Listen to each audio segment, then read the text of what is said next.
नमस्कार मित्रों, मैं रमाशंकर सिंह ठाकुर अपने जगत गुरु योगशाला यूट्यूब चैनल में आपका स्वागत करता हूं। चलते हैं आज फिर एक नए उपनिषद की ओर। प्रश्नोपनिषद, जैसा कि नाम से स्पष्ट है, यह उपनिषद प्रश्न का है। प्रश्न है इस उपनिषद में मूल रूप से 6 प्रश्न हैं। ठीक है, अब पहले उपनिषद का नाम सुनते ही वेद का नाम पता करें, कौन से वेद से संबंध है इसका।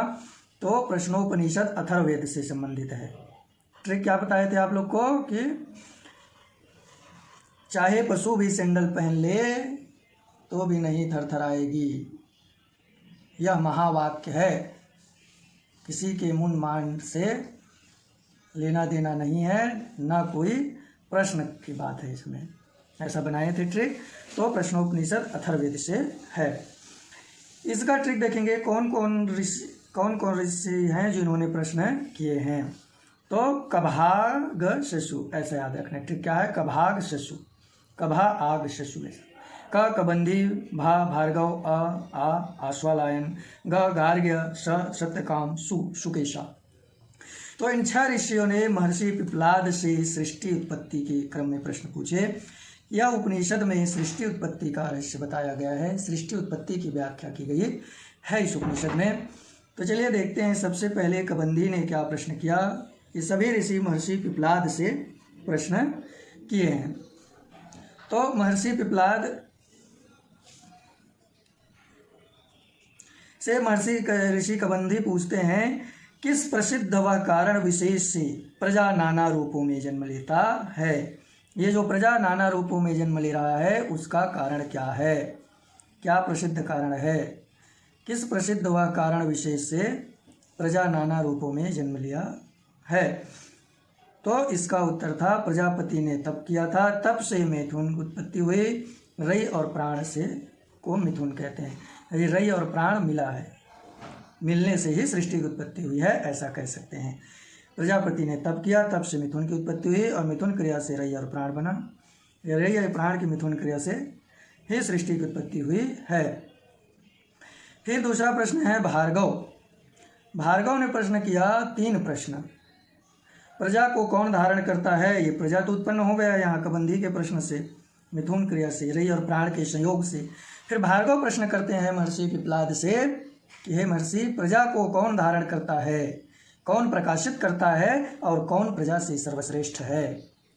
तो ये प्राण सर्वश्रेष्ठ है इन तीनों से। उत्तर में प्राण है, उत्तर बाद में देख लेंगे और एक बार। तो प्रजा को कौन धारण करता है, कौन प्रकाशित करता है और कौन प्रजा से सर्वश्रेष्ठ है, तो वह प्राण है। फिर तीसरा प्रश्न आ जाते हैं तीसरे प्रश्न में आश्वालायन का।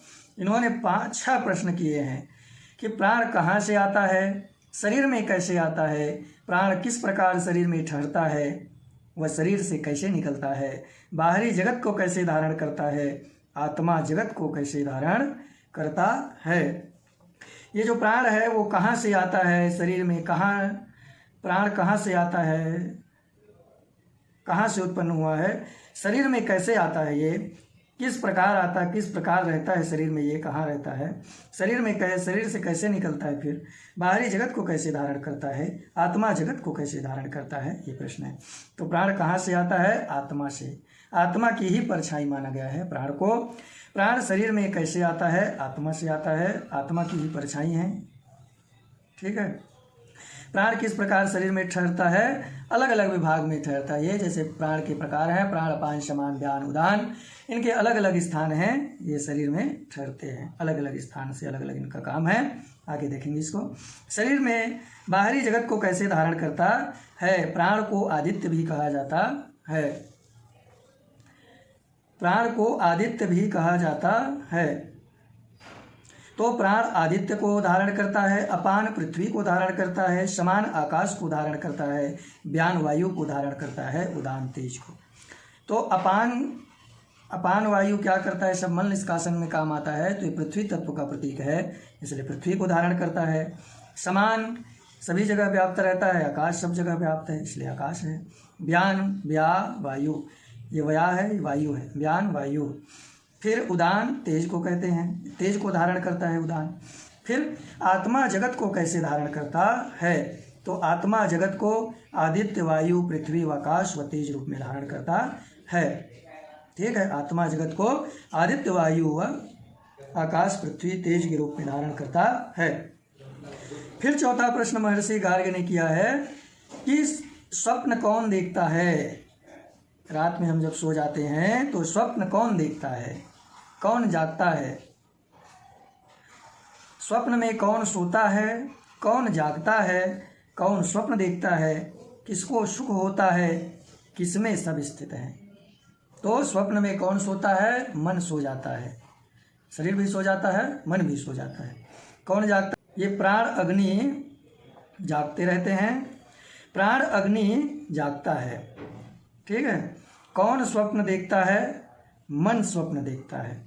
किसको सुख होता है, आत्मा को सुख होता है। किसमें सब स्थित है, आत्मा में। तो कौन सोता है, कौन जागता है, कौन स्वप्न देखता है, किसको सुख होता है, किसमें सब स्थित है। तो मन सो जाता है, प्राण अग्नि जागते रहती है, मन स्वप्न देखता है, आत्मा को सुख होता है। किसमें सब स्थित है, आत्मा। ठीक है भाई, आज से कोई पूछे तो बता सकते हैं आप कि स्वप्न में कौन सोता है, तो मन सोता है। जागता कौन है, तो प्राणाग्नि। स्वप्न कौन देखता है, तो मन ही देखता है। किसको सुख होता है, आत्मा को। फिर पांचवा सत्य काम के कभाग ससु, कभाग ससु, सत्य काम। सत्य काम महर्षि पिपलाद से पूछते हैं कि ओंकार उपासना से किस लोक की प्राप्ति होती है। तो बताते हैं कि ओंकार के 3 मात्रा अ उम, इन तीनों का ध्यान करने से मृत्यु भान होता है, मृत्यु का ज्ञान हो जाता है। इनसे क्रमशः जगत सुख, मानसिक शांति व ब्रह्म की प्राप्ति होती है। ओंकार उपासना के 3 मात्रा से मृत्यु भान होता है, जगत सुख, मानसिक शांति व ब्रह्म प्राप्ति तीनों प्राप्त होते हैं। सुकेशा ने प्रश्न किया कि 16 कलाओं से युक्त पुरुष कहाँ रहता है। तो वो कहाँ रहता है, इस शरीर में ही रहता है।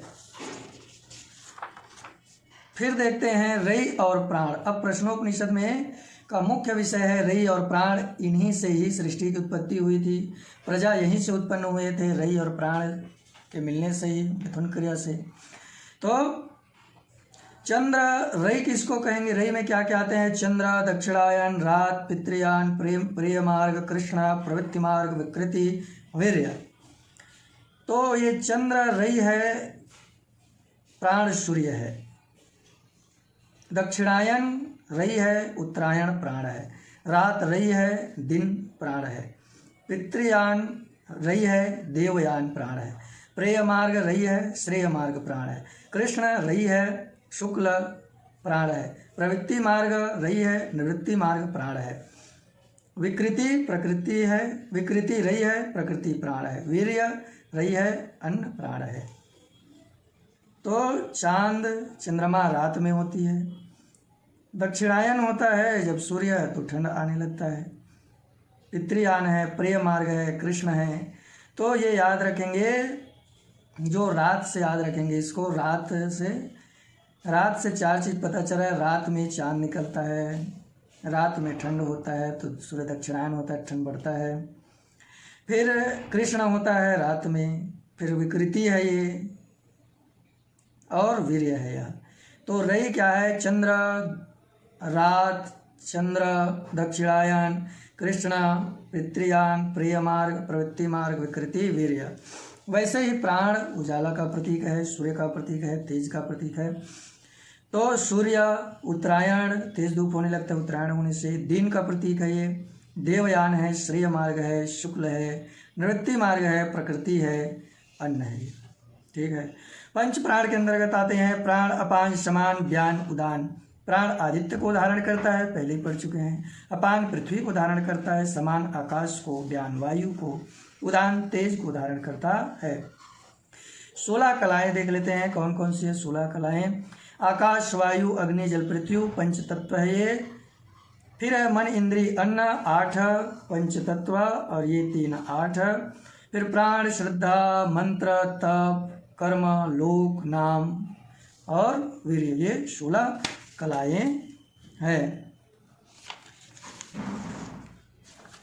फिर अब इन सारे उपनिषदों को, इस प्रश्नोपनिषद को एक ट्रिक से देखेंगे, एक कहानी से कि क्या क्या इसमें वर्णन किया गया है, ये पता चल जाएगा मात्र एक कहानी से। देखते हैं 6 प्रश्न का अर्थ जानने के लिए, मतलब 6 ही प्रश्न किए थे। 6 प्रश्न का अर्थ जानने के लिए कभाग शशु ने क्रमशः महर्षि पिपलाद से प्रश्न किए। सबसे पहले कबंधी ने पूछा, किस प्रसिद्ध और कारण विशेष से प्रजा उत्पन्न हुए हैं। दूसरा प्रश्न भार्गव ने प्रजा के बारे में पूछा कि प्रजा को कौन धारण करता है, कौन प्रकाशित करता है, कौन प्रजा से श्रेष्ठ है। इसी प्रकार आश्वालायन प्राण के संबंध में 6 प्रश्न किए हैं। गार्ग ने स्वप्न के बारे में 5 प्रश्न तथा सत्यकाम ने पूछा, ओंकार उपासना से किस लोक की उत्पत्ति होती है। सुकेशा ने पूछा, 16 कलाओं वाला पुरुष कौन है। इस प्रकार सृष्टि क्रम, उत्पत्ति, प्रजा, प्राण, स्वप्न, ओंकार उपासना व 16 कलाओं वाला पुरुष से संबंधित प्रश्न पूछे हैं। इसके अतिरिक्त रही व प्राण का वर्णन मिलता है। ठीक है। 6 प्रश्न का अर्थ जानने के लिए कभाग शशु ने महर्षि पिपलाद से प्रश्न किया। कबंधी ने पूछा, किस प्रसिद्ध और कारण विशेष से प्रजा उत्पन्न हुए हैं। इस प्रजा को कौन धारण करता है, कौन प्रकाशित करता है, कौन प्रजा से श्रेष्ठ है। फिर आश्वालायन ने पूछा प्राण के संबंध में 6 प्रश्न। गार्ग ने स्वप्न के बारे में 5 प्रश्न। सत्यकाम ने ओंकार उपासना के बारे में पूछा, किस लोक की उत्पत्ति होती है, ओंकार उपासना से किस लोक की प्राप्ति होती है। ये प्राप्ति होती है यह पूछा। तथा सुकेशा ने 16 कलाओं वाला पुरुष कौन है यह पूछा। इस प्रकार सृष्टि क्रम, उत्पत्ति, प्रजा, प्राण, स्वप्न, ओंकार उपासना व 16 कलाओं वाला पुरुष से संबंधित प्रश्न पूछे। इसके अतिरिक्त रही व प्राण का वर्णन मिलता है। धन्यवाद।